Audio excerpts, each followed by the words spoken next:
आप national karate champion हो India के, भारत के champion हो आप, और इस साल जा नहीं रहे हो। कब है आपका इस बार का कंपटीशन? 9 अगस्त। इनको भेजते हैं, इनकी फ्लाइट कराता हूँ मैं, इनको भेजते हैं।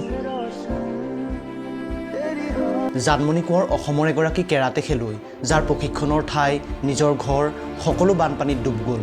ত্ৰিপালৰ তলত ঘৰৰ গোটেই মানুহকেইটাই জীৱন কটাই আছিল, কিন্তু তেনে পৰ্যায়তো এই 17 বছৰীয়া ছোৱালীজনীয়ে ৰাষ্ট্ৰীয় পৰ্যায়ত সোণৰ পদক জয় কৰিলে। যোৰহাটৰ ভোগদৈপৰীয়া গাঁৱৰ এই ছোৱালীজনীয়ে দেখুৱালে যে বানে ঘৰ দুৱাৰ উটুৱাই নিব পাৰে, কিন্তু প্ৰতিভা নোৱাৰে। জানমনিয়ে মাত্ৰ 5 বছৰ বয়সৰ পৰাই কেৰাটে শিকিবলৈ আৰম্ভ কৰিছিল। সুবিধা কম আছিল যদিও তেওঁ কেতিয়াও অনুশীলন বন্ধ কৰা নাছিল। 2023 চনত ৰাষ্ট্ৰীয় পৰ্যায়ত ব্ৰঞ্জৰ পদক আৰু 2025 চনত ৰাষ্ট্ৰীয় পৰ্যায়ত সোণৰ পদক জিকিছিল।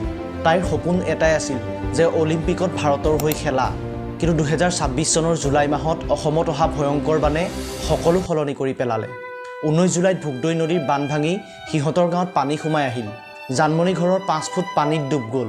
ঘৰৰ পুখুৰীৰ মাছ, হাঁহ কুকুৰা সকলো নষ্ট হ'ল আৰু পৰিয়ালটোৱে বাধ্য হৈ ওখ ঠাইত ত্ৰিপালৰ তলত আশ্ৰয় ল'ব লগা হ'ল। আৰু তেতিয়াই কেৰাটে প্ৰশিক্ষণৰ ঠাইও পানীত ডুব গ'ল আৰু সেইবাবে তাই 1 মাহ ধৰি প্ৰশিক্ষণো ল'ব নোৱাৰিলে। পৰিয়ালে আগতেও জানমনিৰ খেলৰ খৰচৰ বাবে ঘৰৰ 2টা মহ বেচিছিল। এইবাৰ ভাবিছিল ঘৰৰ মাছ বেচি দিল্লীলৈ যোৱাৰ খৰচ উলিয়াব, কিন্তু বানে সেই সকলোবোৰ পৰিকল্পনা ভাঙি পেলালে। জানমনিৰ মনত চেম্পিয়নশ্বিপৰ সপোন আছিল, কিন্তু ঘৰৰ এই অৱস্থাৰ বাবে তাই সেই আশা এৰি দিছিল। ঠিক সেই সময়তে আহিল এজন মানুহ, ফিজিক্সবালাৰ প্ৰতিষ্ঠাতা অলহ পাণ্ডে। তেওঁ জুলাই মাহৰ শেষৰ পৰাই উজনি অসমৰ বানপীড়িতসকলৰ মাজত আছিল। 3 আগষ্টত তেওঁ যোৰহাটৰ আশ্ৰয় শিবিৰত জানমনিৰ ককায়েক কৃষ্ণমণিক লগ পালে। ত্ৰিপালৰ ভিতৰত জানমনিৰ পদকবোৰ দেখি আৰু তাই সংগ্ৰামৰ কাহিনী শুনি অলহ পাণ্ডে ছাৰে তাইক 3 লাখ টকা দিলে আৰু দিল্লীলৈ যোৱা সম্পূৰ্ণ ব্যৱস্থা কৰি দিম বুলি ক'লে। 6 আগষ্টত জানমনি দিল্লীলৈ উৰা মাৰিলে। 7 আগষ্টৰ পৰা 9 আগষ্টলৈ দিল্লীৰ তালকটৰা ইনডোৰ ষ্টেডিয়ামত অনুষ্ঠিত হোৱা 20 সংখ্যক সৰ্বভাৰতীয় ইণ্ডিপেণ্ডেন্স কাপ কেৰাটে চেম্পিয়নশ্বিপত জানমনিয়ে অংশ লৈছিল। 3খন খেল খেলি 3খনতেই জয় হৈ ফাইনেলত প্ৰতিদ্বন্দ্বীক 10-2ত পৰাস্ত কৰি সোণৰ পদক পাবলৈ সক্ষম হ'ল। এই পদক কেৱল তাই নহয়, বানৰ মাজতো তাইৰ সপোন জীয়াই ৰখা সেই সকলোবোৰ মানুহৰে।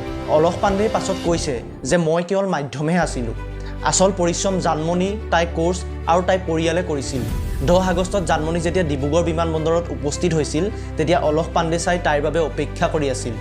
জানমনি কোঁৱৰৰ এই কাহিনীয়ে কয় যে প্ৰতিভা কেতিয়াও বানত ডুবি নাযায়, কিন্তু বহু সময়ত প্ৰতিভাক লক্ষ্যত উপনীত কৰাবলৈ কাৰোবাৰ সহায়ৰ প্ৰয়োজন হয়। এতিয়া জানমনিৰ পৰৱৰ্তী লক্ষ্য অলিম্পিক।